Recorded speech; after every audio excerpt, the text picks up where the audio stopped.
Muy buenas noches, bienvenidos a Foro Médico, felices de entrar de nuevo a sus hogares esta noche con un tema muy interesante y con una invitada muy especial, una persona que sabe muchísimo del tema que vamos a hablar, así que quédense ahí, prendidísimos a Foro Médico. Hoy hablaremos de neurología, puntualmente de neuropatías y enfermedades neurológicas más frecuentes. Así que ya la presento a mi invitada. Ella es la doctora Tania Caballero, neuróloga. Muchas gracias por acompañarnos, doctora. ¿Qué tal? Buenas noches. Buenas noches, Lilian. Gracias por la invitación. Un gusto poder estar aquí y compartir contigo información que puede ser relevante para la salud de muchas personas. Totalmente. Bueno, y cuando hablamos de enfermedades neurológicas, siempre la gente como que se asusta un poco, ¿sí? Cuando nos dicen, tenés un problema neurológico, entonces pensamos que es muy grave. Claro. O sea, vamos a empezar por ahí. ¿Tenemos que tomarlo de esa manera, doctora? Bien, yo creo que todo lo que hace al cerebro, al sistema nervioso en general, genera siempre mucha preocupación. Porque uno asume que el sistema nervioso, y de hecho que es así, es como se encuentra ahí nuestra personalidad, nuestras vivencias, nuestras funciones, en las órdenes de nuestras funciones vitales. Entonces se entiende que pueda generar mucha preocupación. Ahora, yo siempre intento también hablar de que esta preocupación no dilate una consulta. Muchas veces ese temor inclusive por consultar a veces retrasa muchos diagnósticos en neurología. Y la mayoría de las enfermedades neurológicas, no todas, pero la mayoría tratadas precozmente, obviamente cambia mucho la calidad de vida de la persona y sus funciones. Claro, sobre todo cuando los síntomas no son tan evidentes o no se visibilizan o no nos producen ningún impedimento, digamos. ¿Es así? Sí, sí. Yo creo que también un poco esto cultural, ¿verdad? De la medicina preventiva, Cierto. que todavía tenemos que hablar mucho, de que sea una constante la consulta neurológica anual, aunque no tengamos un síntoma, como vos decís, incapacitante.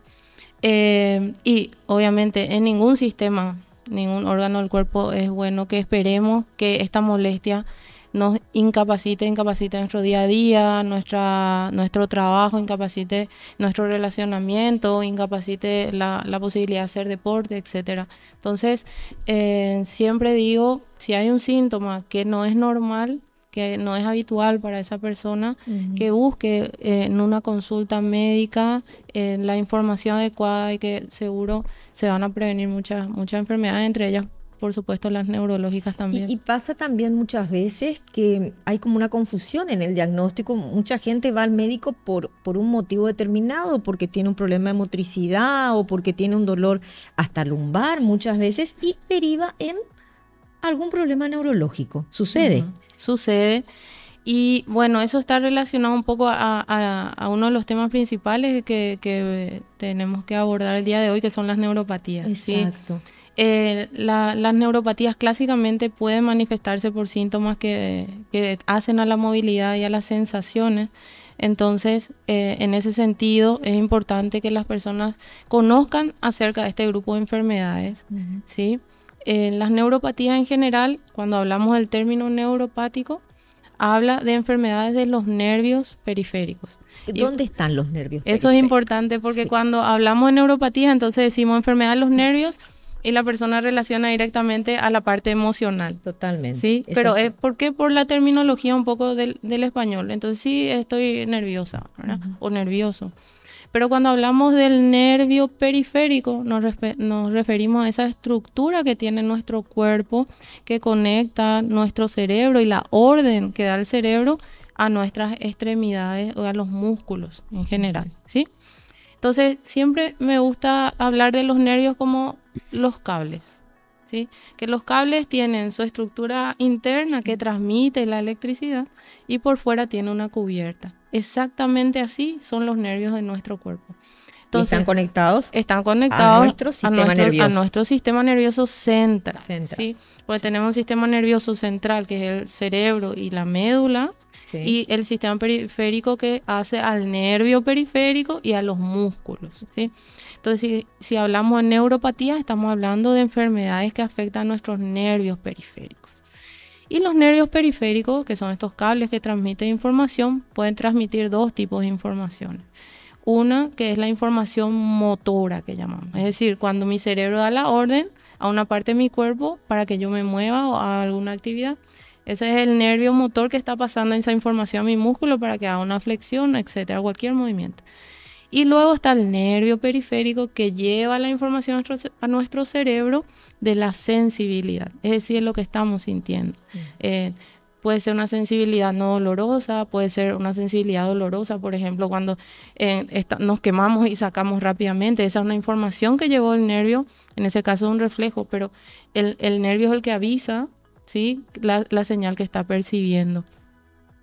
Entonces, esos son los dos tipos de nervios principales y cada uno de ellos puede enfermar y dar síntomas. Si se afecta mi nervio motor, puede ser que yo tenga una debilidad. Si se afecta el nervio sensitivo, yo voy a tener un trastorno sensitivo, que después podemos clasificar los tipos de trastornos sensitivos. Y si vamos más a profundidad, este sistema periférico, también hay un sistema que se llama el sistema autónomo, que es el automático. Que mientras estamos acá conversando, nuestro corazón está latiendo, nuestro sistema digestivo está funcionando, nosotros no estamos pendientes de esas funciones. Ese es el sistema nervioso autónomo que es periférico y que también puede enfermar. Claro. Entonces, podemos decir que la neuropatía, ¿sí? Entendiendo todo esto que son estas conexiones que tenemos, realmente puede abarcar muchos síntomas y muchos tipos de enfermedades. ¿Sí? ¿Y cuáles serían esos tipos de enfermedades para entrar un poquito en contexto ya y que la gente pueda identificar? Fantástica tu explicación, porque me encantó eso de que nosotros estamos conversando y mientras tanto nuestro cerebro se está encargando de mantener activo nuestro corazón, nuestro sistema digestivo. Es maravilloso el cuerpo. Sí, sí. Qué maravilloso es. Es una creación perfecta. Qué poco valorado y cuán agredido está nuestro cuerpo, porque lo agredimos todos los días, a veces inconscientemente y a veces conscientemente. ¿Sí? Realmente que, bueno, la vida moderna puede llevar a una falta de cuidado de nuestra salud en general. Y ahí podemos extendernos bastante en todos los aspectos de salud mental y salud física y demás. Pero sí y ambiental también, claro, porque hablamos de tecnología, sobrecarga de un montón de cosas que están en nuestro entorno. Claro, en un individuo puede estar también enfermo por el ambiente, ¿verdad? O sea, es decir, que nosotros tenemos que cuidar, tal y como decís, nuestro cuerpo, nuestra mente y también el entorno y el medio ambiente en el que vivimos para tener una salud integral, ¿verdad? La verdad que es un tema muy profundo, pero es algo que se debe conversar en las escuelas, en los distintos estamentos educativos, en la familia. Claro, para generar esa conciencia del autocuidado. Exacto, del autocuidado y del cuidado de nuestro cuerpo en todos los aspectos. Perfecto. Sí, bueno, la pregunta que te hice vamos a dejarla para el segundo bloque. ¿Te parece? Rapidísimo pasa el tiempo. Sí. Sobre todo cuando nos apasiona un tema y cuando está tan bien explicado como, por ejemplo, vos lo explicás, doctora. Gracias. Bueno, estamos con la doctora Tania Caballero. Vamos a regresar dentro de un ratito y agradezco, como siempre, a Biotic Pharma por supuesto, apoyar este programa desde hace tanto tiempo. Vamos al corte y volvemos enseguida.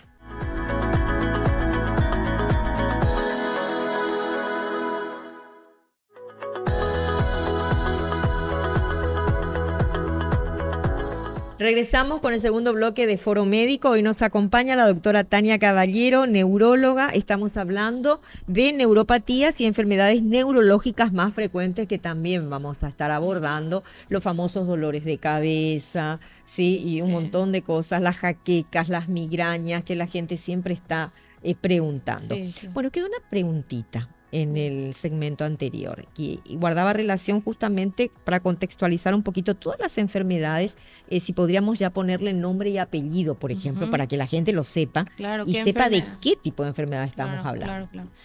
Sí, yo te mencionaba que la neuropatía puede ser una consecuencia de otras enfermedades. ¿Sí?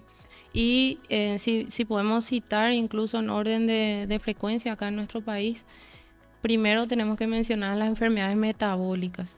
Cuando hablamos de enfermedades metabólicas, sobre todo hablamos específicamente de la diabetes en este caso, ¿sí? La diabetes, que es una enfermedad metabólica muy prevalente en Paraguay por distintos factores, por distintos factores, y hablo de esto con el tema de los hábitos alimentarios, etcétera. Y la diabetes tiene como una afectación casi inflamatoria en el cuerpo, ¿sí? Es una enfermedad inflamatoria crónica, de hecho, y el nervio no se queda atrás de este daño, ¿sí? Este nervio periférico que estábamos contando. ¿Ese daño se da en el mismo principio de la enfermedad o dentro de la evolución? En general, la diabetes más frecuente, que es la tipo 2, suele generar el daño a medida que pasa el tiempo, en general. Por frecuencia, si bien hay algunas excepciones. Entonces, el paciente empieza a tener lo que se llama neuropatía diabética, es una complicación de la diabetes. Con el tiempo. Con el tiempo en general, sí, hay algunas excepciones. Sí. Y este paso de la neuropatía diabética puede manifestarse de diferentes formas. Hablemos de la más clásica, que es la neuropatía diabética distal. Y se llama distal porque suele empezar en los pies. Entonces el paciente empieza a quejarse de hormigueo en los pies, sensación de dolor quemante en los pies, o siente como que los pies están en agua caliente y esto le impide dormir.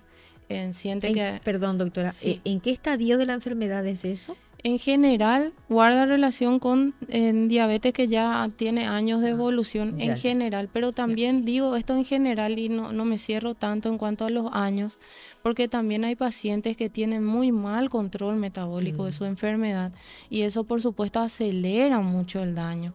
Claro. Y cuando ya hay un diagnóstico de diabetes, el paciente recién se entera que tiene diabetes, pero sin embargo el paciente ya tiene daños en órganos del cuerpo cuando sabe de su diagnóstico. Eso es lo que más frecuentemente pasa en nuestro país, ¿verdad? Es decir, va a consultar a neurología por hormigueos en los pies y dolor en los pies y el paciente no se conoce diabético todavía. Entonces, o sea que vendría a ser que esto es un síntoma. Podría ser un síntoma. Va como un síntoma, si no claro, sabe. El paciente va a consulta con un síntoma de nervios periféricos y nosotros lo primero que hacemos cuando un paciente viene a consulta obviamente es interrogar sobre sus enfermedades de base. Y el paciente muchas veces no sabe que tiene diabetes. Si nosotros en consulta encontramos un paciente con síntomas de dolor y hormigueo en los pies y demás, tenemos un protocolo de estudio a seguir, entre ellos estudios de sangre que involucran obviamente al control del azúcar. Y muchas veces nosotros encontramos somos los primeros en decirle al paciente que tiene diabetes con esos resultados. Y en esos casos, ¿cuánto se estima el tiempo de evolución de la enfermedad? Eso es muy variable. Y te cuento por qué es tan variable. Porque yo te hablaba de esta neuropatía, pero como no es la única forma de manifestarse la neuropatía en el diabético, entonces es muy difícil de estimar, ¿sí? ¿Por qué? Te explico por qué. La que yo te contaba, la de los dolores en los pies, que es una de las más frecuentes, no es la única, porque están las otras neuropatías que afectan el nervio de la motilidad ocular. Y el paciente va al neurólogo porque se le desvía un ojo hacia un costado, por ejemplo. Y ahí hay un fallo del nervio que tiene que mover al ojo y nosotros de vuelta preguntamos si es diabético, y si es diabético la probabilidad que eso sea una neuropatía diabética ya está escrita. Si no, pedimos los estudios y a veces de vuelta son los primeros en comprobar que tiene diabetes. Y en ese caso, por ejemplo, el paciente quizás ya ha acudido a un oftalmólogo antes. Sí, por el tema del ojo, porque si es el ojo, definitivamente te vas a ir al oftalmólogo. Sí, nosotros tenemos un par de síntomas que son un poco comunes a nuestros colegas oftalmólogos y eso está muy bien porque siempre es importante el trabajo en conjunto, ¿verdad? Una de las causas podría ser la debilidad en la movilidad de un ojo. No, yo me refiero simplemente, doctora, al hecho de que si vos tenés un ojo que se te desvía, la primera consulta va a ser el oftalmólogo, no va a ser un neurólogo. Sí, pero por eso está bueno también este tipo de programas, digo. Claro. Me estoy haciendo un poco de autobombo, pero para que la gente también sepa que puede tener un origen neurológico el problema que está transitando. Claro. No, claro, de hecho que justamente esto que estamos comunicando tiene relevancia ahí para las personas que están en sus casas y escuchan la información, es un poco nutrirse de estos temas. Y así como decís, puede ir primero al oftalmólogo, pero como te digo, por suerte el trabajo interdisciplinario entre las especialidades también, ellos una vez descartados los procesos oftalmológicos también derivan al neurólogo, entonces bueno, el paciente recibe el tratamiento adecuado. Y otra forma de manifestarse el daño en los nervios en la diabetes es con neuropatías intercostales. Es muy frecuente el paciente diabético que va por dolor en el abdomen, un dolor que inclusive le llega a consultar a veces al cirujano porque parece que duele en la parte hepática o no se sabe bien qué duele. A veces va primero al nefrólogo porque parece que está doliendo el riñón y va pasando también por especialidades y sin embargo es un dolor persistente que viene de los nervios intercostales. Ahora, ¿qué tipo de dolor? ¿Podemos describir qué tipo de dolor es el que experimenta para que la gente también en casa pueda identificarlo? Sí. El dolor del nervio, yo creo que muchos van a relacionar cuando nos duele el diente. Este dolor tan exquisito, ¿verdad? Sí. Un dolor que a veces al paciente incluso le cuesta describir. Pero si nosotros vamos a hablar de los síntomas que el paciente puede decir, es primero los síntomas de falta de sensación, pérdida de la sensibilidad, o por el contrario, todo le duele. Cosas que no deberían doler y el paciente te cuenta el roce de una sábana, le impide dormir de noche por el dolor que le produce el roce de la sábana. O muchas veces siente el paciente que siente las manos o los pies que están en agua caliente o está quemado. Entonces el dolor se llama dolor urente, dolor quemante. O a veces siente el dolor, un dolor o un hormigueo muy intenso, como si fuera que miles de agujitas. Y el paciente te cuenta que no puede pisar todo el piso porque siente como que miles de clavos están en las plantas de sus pies. Entonces esas serían las características y para que esta descripción que hago con ejemplos, justamente lo que dada la redundancia, ejemplifica tan la particularidad del nervio. ¿Por qué te hace sentir ese tipo de dolor? Claro. Porque el nervio te está mandando señales anormales. Ese nervio que antes te decía, estás pisando el piso, como está dañado, no identifica el piso como el piso, identifica mal la señal que le está produciendo la pisada y te manda una señal anormal. ¿Por qué? Porque ese cablecito que está en el pie, que es tu nervio, está dañado, está pelado y te manda información anormal. Que está pelado, qué terrible, doctora. Sí, es una forma de escribir porque básicamente si vemos al nervio como un cable y lo que pasa es que el cable empieza a pelarse. Se está deteriorando prácticamente. Se deteriora los nervios se van deteriorando. Su cubierta se va perdiendo, la parte interna se va dañando.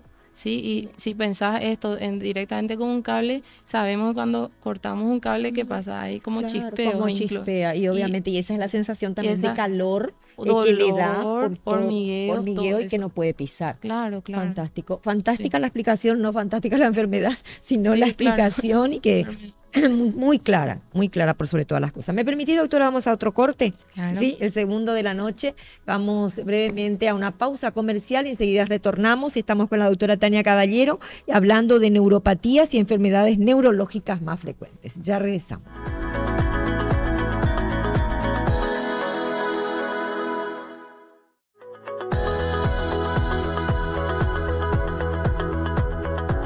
Regresamos con Foro Médico esta noche con la doctora Tania Caballero, neuróloga, hablando de neuropatías y también de enfermedades neurológicas más frecuentes, que creo que vamos a ir destinándola ya al último segmento de la noche, porque esto está muy interesante y hay todavía una serie de neuropatías que tenemos que ir explicando, doctora. Sí. Ahora, ¿con cuál continuamos? A ver. Bueno, hay tantas que me cuesta decidir por cuál, pero las más frecuentes, claro, lo que más ese es el objetivo. En consultorio, por sobre todas las cosas. En Paraguay. En Paraguay. Yo te mencionaba la diabetes y la segunda causa que vale la pena mencionar es aquella que se produce por agentes tóxicos. Y cuando hablo de agentes tóxicos, por supuesto hay una lista larga, pero quiero detenerme en la que ocurre por el consumo excesivo de alcohol. ¿Sí? Ay, Dios mío. ese tema, Sí, doctora. Y encima, bueno, ahora vas a explicar cómo se manifiesta, claro. pero creo que también tiene un tiempo para manifestarse ese tipo de neuropatía, ¿o Claro, no? claro. Sí, sí, así. En general, la mayoría de las neuropatías, como mencionamos antes, tiene su tiempo porque el nervio difícilmente puede dañarse rápido. Existen excepciones, incluso te quiero mencionar esa excepción porque es también un poco frecuente y la gente desconoce un poco este tema. Pero hablamos de la diabetes y el alcohol es un agente tóxico que daña el nervio y de la misma forma va a producir los mismos síntomas que hablamos anteriormente en la neuropatía diabética. El nervio cada vez que se daña va a producir esos mismos síntomas. Entonces, cuando hablamos del tema de alcohol, hablamos de un consumo excesivo, diario, crónico, obviamente también. Y lo otro que entra de estas causas tóxicas, metabólicas, está el déficit de vitaminas. Y una de las principales es el déficit de vitamina B12.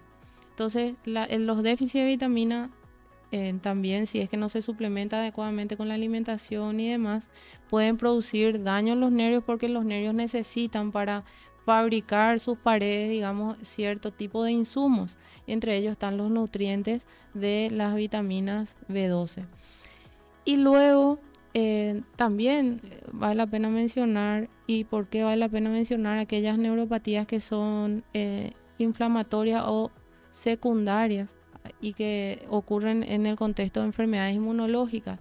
Por ejemplo, la artritis reumatoide, lupus y demás, que son enfermedades que son muy afines a la reumatología, son los especialistas, nuestros colegas reumatólogos los que siguen estas enfermedades, pero estas enfermedades donde el cuerpo ataca al propio cuerpo, también secundariamente puede producir neuropatía. Las enfermedades autoinmunes. Autoinmunes. Sí, y si ahí hablamos también de las secuelas de los pacientes, de las personas que transitaron una chikungunya, Okay. que ese también yo creo que quedaron con alguna secuela de neuropatía, ¿o no?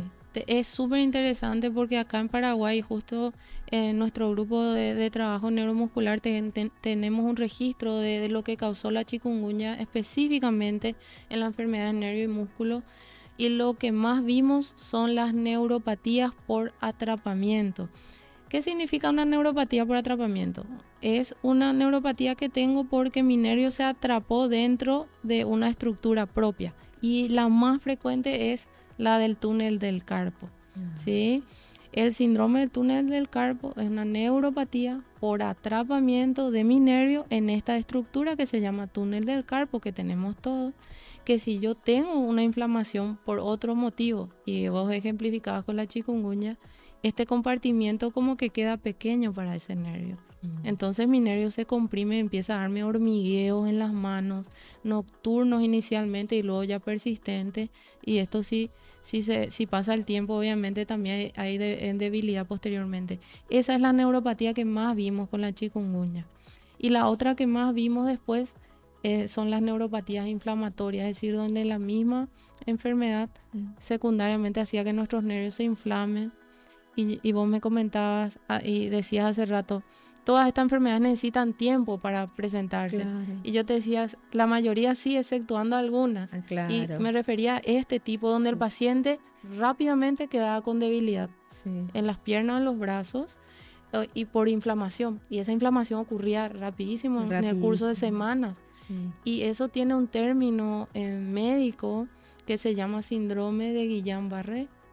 Que ese es el síndrome de Guillain-Barré. Es una neuropatía, afecta a los nervios, inflamatoria, porque su causa es una inflamación rápida. Pero ese síndrome también causa una especie de parálisis, ¿o no? Claro, porque hay tanta inflamación, aparte de la sensación de hormigueo, el paciente queda con debilidad porque se inflaman todos los nervios y ocurre rápidamente. Entonces tuvimos un registro importante en el chikungunya, de Guillain-Barré también, y también tuvimos un registro de inflamación de la médula con la chikungunya. O sea, la chikungunya realmente lo que es neuromuscular, que es un área de la neurología, tuvimos bastante complicaciones. Tuvimos pacientes que tenían inflamación de la médula y de los nervios al mismo tiempo. Entonces, bueno, tuvimos esa experiencia. Invalidante es la enfermedad en algunos casos. En algunos casos sí. Se hicieron las terapias correspondientes, obviamente, y existen terapias para las neuropatías inflamatorias, que son medicaciones endovenosas que detienen este proceso inflamatorio. Lo tenemos disponible en Paraguay, por supuesto. Entonces sí puede ser realmente discapacitante, sobre todo en el primer periodo, pero por suerte tenemos la capacidad de reconocer, sabemos cómo actuar y tenemos también soporte para seguimiento a estos pacientes. Muchas personas que están mirando el programa seguramente dicen, yo tengo después de la chikungunya, quedé con esos dolores terribles y ahora quizás lo está descubriendo, porque muchas veces también se acude solamente al reumatólogo, solamente al traumatólogo. Alguna gente ni siquiera va al médico. Sí. Hay que decirlo también. Sí, lastimosamente es así. A veces también, bueno, ahí de vuelta un tema tan amplio porque también muchas veces también el acceso a los sistemas de salud, sí, etcétera, ¿verdad? El costo también. Exacto, todo suma, todo suma y resta también, ¿verdad? Suma y resta. Sí, la verdad que ese es un tema a estudiar en detalle, ¿verdad? El acceso a los sistemas de salud. Y recurrir también a las terapias alternativas o a los antiparasitarios muchas veces en búsqueda de la solución, como se da en muchas enfermedades, claro. Como se dio en muchas enfermedades, sí. En Paraguay y en el mundo, en Latinoamérica, creería yo. Yo creo que al inicio, creo que te referías al COVID, que al inicio, sí. Claro, esa es un poco la desinformación, ¿verdad? Sí. También es un poco el tema de... Yo creo que el mundo moderno y las redes deberían de ayudarnos a comunicarnos, a aprender más, pero también tenemos que ser muy responsables de dónde adquirimos esa información, claro. Porque si no, lastimosamente caemos en desinformación. Y complicamos el cuadro en lugar de solucionarlo. Ahora, sí. No quiero pasar el alcohol que estuviste hablando, sí. que es muy importante. Ahí también hablamos de que no es inmediata una neuropatía causada por el exceso o el consumo, el alto consumo de alcohol, sí. sino que es a través del tiempo, porque muchas veces te dice la gente, no, yo tomo hace 30 años, no tengo absolutamente, 20 años no tengo absolutamente nada. Sí. O mi papá o mi mamá tiene 80 y siempre tomó y no le pasa nada, pero no pasa por ahí, no pasa porque no todos somos iguales. Ni tenemos la misma manera de procesar una enfermedad en nuestro organismo. Claro, pero también pasa en que muchas veces aguardamos el síntoma y de nuevo volvemos a eso. Y ahí no hay síntomas. En el alcohol no hay síntomas. Sí va a haber síntomas, los mismos síntomas que mencionábamos, por ejemplo, en la neuropatía diabética. A lo que voy es que muchas veces el paciente toma una conducta, digamos, normaliza la conducta de beber y no tiene síntomas por muchos años, como bien contás. Pero hay muchas formas de medir el daño realmente. El daño, ya cuando aparece el síntoma, es que ya hay un daño categóricamente, pero si nosotros hiciéramos un control de esas personas que tienen por muchos años el hábito de beber diariamente, y nosotros podemos medir los nervios, porque existe estudio para medir los nervios, yo te garantizo que esos nervios ya no van a tener la misma altura que una persona de la misma edad sin ese hábito. ¿Qué hace el alcohol?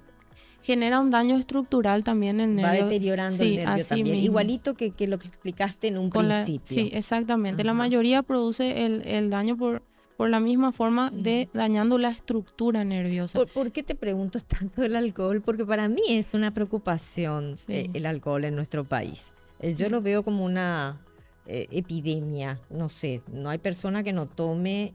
Los accidentes de tránsito, vos lo ves todos los días, la cantidad de gente que queda discapacitada, que tiene que guardar invalidez por el resto de está inválida por el resto de su vida, o gente joven que fallece.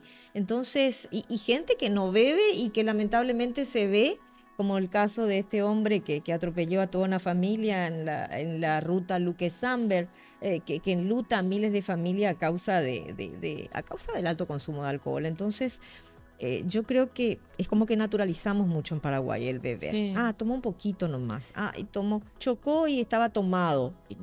Es grave, es grave. Y no lo asumimos, parece. Sí, ¿no? sí.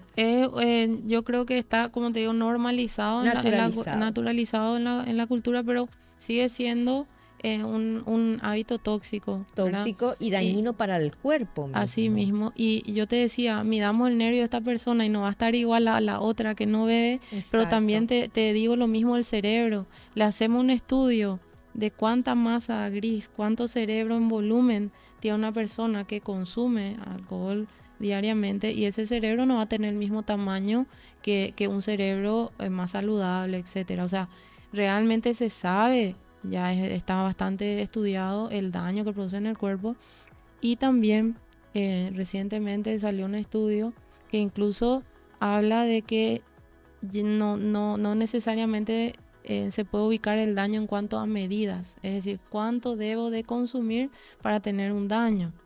¿Sí? Mira, el volumen. O sea, el volumen parece ser, según los últimos estudios, recientes estudios, hablo de estudios que salieron hace menos de 4 semanas, parece ser que en realidad cualquier cantidad de alcohol es dañino para el cuerpo, ¿verdad? Así es. Sí. Bueno, doctora, vamos a ir al corte y luego ya regresamos con otros temas. De neuropatías tenemos seguramente un montón todavía. Sí. Para abordar. Bueno, vamos a ver si nos da el tiempo para tocar una más y también hablar de la famosa jaqueca y migraña, que no quiero dejar pasar porque la gente seguro que va a querer saber de este tema. Vamos al corte rapidísimo porque ya me marcaron la pausa hace rato, pero está muy interesante realmente el programa y lo hacemos con un alto compromiso y mucho cariño para todos ustedes. Ya regresamos.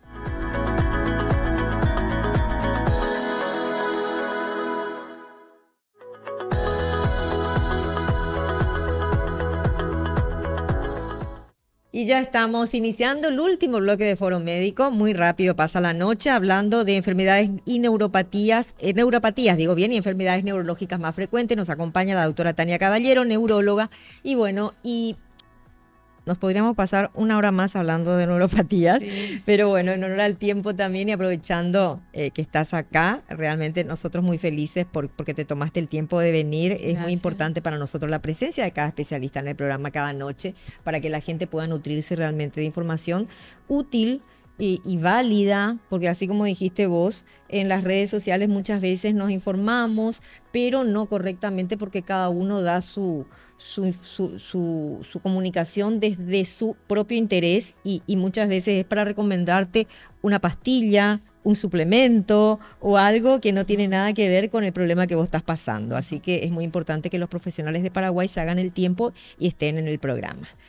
Doctora, un gusto, igual. Doctora, nos quedamos con un tipo de neuropatía que me gustaría tocar, que son las genéticas. O sí, las hereditarias. Las hereditarias. Existe un grupo de neuropatías hereditarias y yo creo que muy, muy interesante que abordemos este tema. ¿Por qué? Porque siempre están muy olvidadas, primero. Y el olvido o el no hablar de algunas enfermedades lleva a los subdiagnósticos, es decir, nadie está pensando en esa enfermedad. Ni la comunidad médica ni los pacientes, entonces pasa por alto y podemos obviar diagnósticos. Sí. Entonces, dentro de ese grupo de enfermedades raras están las neuropatías hereditarias y dentro de esas yo quisiera mencionar la neuropatía por transtirretina, ¿sí? ¿Por qué quiero tocar este tema? Porque hoy por hoy es la única neuropatía hereditaria que tiene tratamiento, ¿sí? Y ese tratamiento puede impactar en la calidad de vida de las personas. Sabemos de esta neuropatía por transtirretina que en países de nuestra región de Sudamérica, sobre todo Brasil, Argentina y demás, hay registros altos de esta enfermedad. Digo altos dentro de lo que es la enfermedad rara, ¿verdad? Sí. Entonces creemos que nosotros en Paraguay deberíamos también tener este grupo de enfermedades. Seguro están ahí, pero no están diagnosticadas.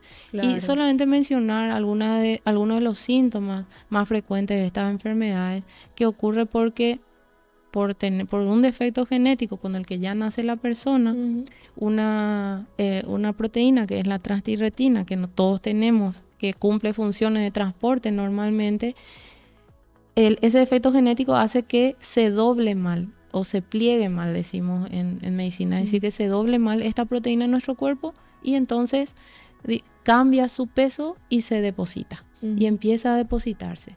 Y estos depósitos ocurren en diferentes órganos, incluyendo el nervio, ¿sí? También el corazón, el tubo digestivo. Y entonces el paciente puede tener también dolores de origen neuropático, hormigueo en las manos, debilidad progresiva por daño en el nervio, pero también se suele acompañar de otras cosas. Empieza a tener trastornos digestivos, diarrea, constipación, también pierde peso, puede tener falla cardíaca, etcétera, y va progresando en sus síntomas. Es grave entonces, en su evolución, se puede tornar grave.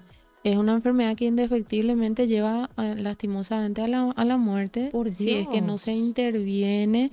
Y antes no había terapias relacionadas, es decir, es muy difícil que una terapia que pueda actuar, digo, una terapia farmacológica que pueda actuar sobre enfermedades hereditarias. Pero esta, por suerte, es una de ellas donde hay fármacos que estabilizan estas proteínas que se depositan. ¿Cómo se llama la enfermedad? Neuropatía por amiloidosis. Amiloidosis. La amiloidosis es la proteína que se pliega mal y la proteína mutada se llama transtirretina. Entonces, tiene un nombre súper extraño, porque la enfermedad en sí también es bastante rara, ¿no? Pero los síntomas son muy frecuentes y muy parecidos a muchas enfermedades. ¿Y en qué tiempo puede descubrir la persona que tiene esa enfermedad? Porque viste que vos hablas de una evolución de que pierde peso, pierde también la sensibilidad. ¿Y en qué tiempo? Generalmente, como también esto requiere tiempo, porque a medida que se deposita recién van a aparecer los síntomas. Claro. Generalmente empieza después de los 30 años para adelante. O sea que podés nacer con ese problema y recién a partir de los 30 años pues, empieza quizás a manifestarse. Así es.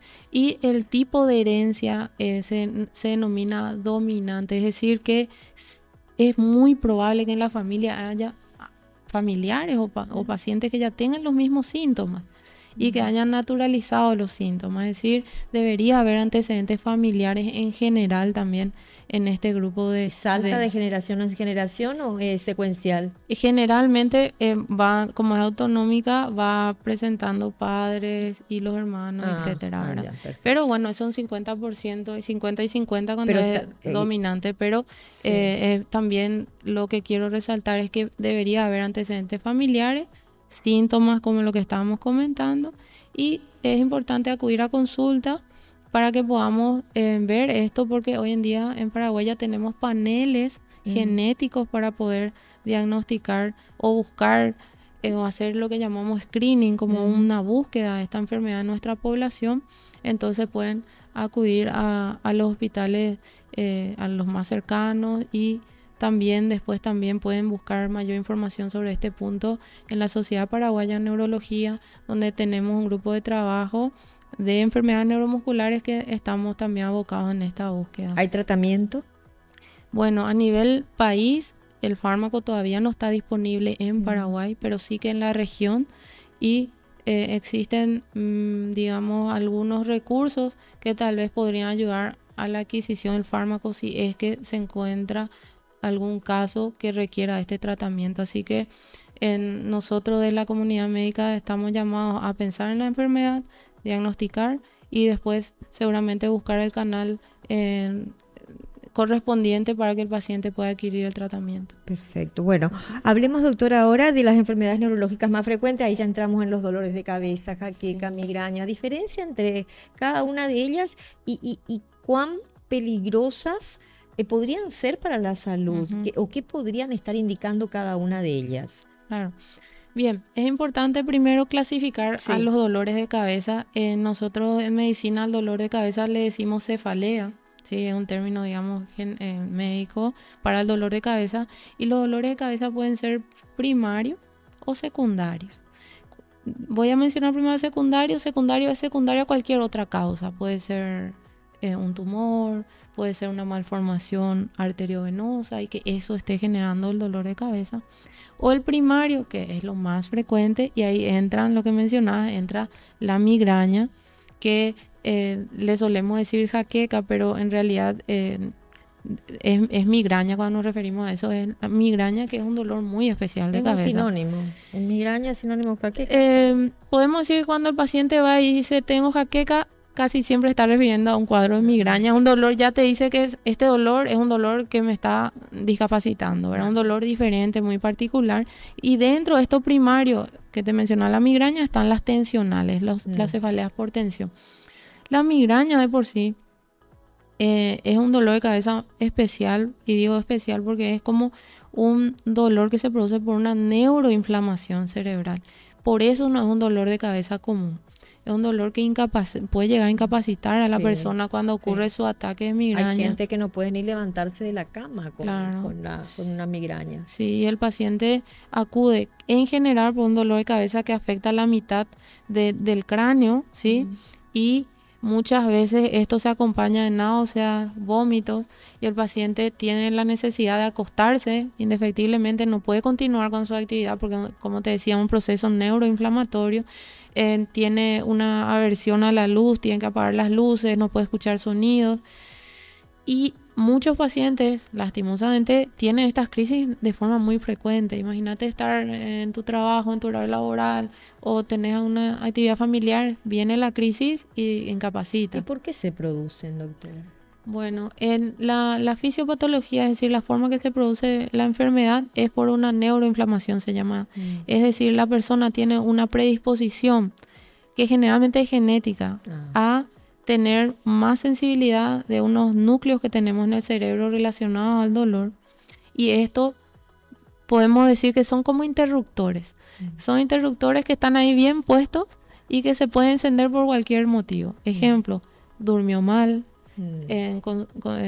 consumo de alcohol, embutidos, chocolates, vino, cambios hormonales, ¿sí? Entonces multifactorial. Sí, pero después la persona suele en general identificar quién es el que va y enciende claro, cuál es el detonante. El interruptor que ya con el que ya nació, digamos, por predisposición. Por eso que es muy frecuente que cuando un paciente viene a consulta, nosotros sospechamos que es migraña, siempre preguntamos si tiene antecedentes familiares. Tu papá, tu mamá tiene migraña, y dentro del cuadro de diagnóstico de migraña está antecedentes familiares como un ítem a tiquear para decir que el paciente tiene migraña. Es decir, tiene migraña el que puede tener migraña. ¿No ya. pasa a mayores una migraña o puede pasar a mayores una migraña? Porque siempre está el miedo subyacente. Sí. En general, yo creo que la mayor parte de las complicaciones relacionadas a la migraña hoy en día, aparte de la discapacidad, porque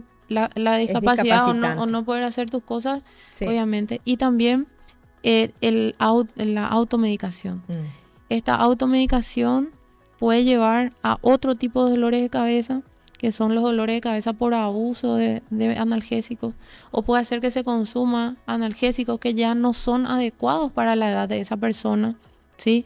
Y eso puede llevarle a complicaciones vasculares inclusive. Exacto. Entonces, por eso insto a las personas a consultar. Si tenemos un síntoma que no nos es normal, que es persistente, ya sea relacionado al dolor, a los hormigueos, a la debilidad, dolores de cabeza, me parece que me olvido más frecuentemente de las cosas, me desorienté en una calle que yo conozco, hay algo que está impidiendo que yo haga mi día a día normal, consultemos. Claro. Nos podemos evitar tantas cosas, tantas cosas y prevenir algo peor. Claro. Totalmente. Sí. Gracias, doctora, por tu tiempo. ¿Dónde se te ubica, por favor, rapidito? Porque me está marcando el cierre. Está marcando el tiempo. Sí. Le facilito a las personas mi número de paciente, que es 0991 48 64 49. Me pueden escribir WhatsApp para que yo les pueda orientar. Y en las redes como doctora Tania Caballero. Simplemente. Doctora Tania Caballero, estás en Instagram y estás en Facebook también. Sí, en ambos. En ambos. Sí. Y bueno, y contestás también. Sí, contesto. Bueno, gracias, doctora, por tu tiempo. Nosotros nos vamos agradeciendo como siempre a Biotic Pharma Calidad de Innovación por apoyar este programa, también a Emi Cofier por el estilismo, a todas las hermosas chicas que siempre me atienden tan bien, por supuesto a la doctora Lorena González de la Clínica Galema, que tiene un montón de opciones de belleza para este verano, así que no te olvides de ir a la Clínica Galema, también la encontrás así como Clínica Galema en Instagram. Nosotros nos vamos y nos reencontramos, si Dios quiere, el próximo jueves de estreno aquí en Foro Médico.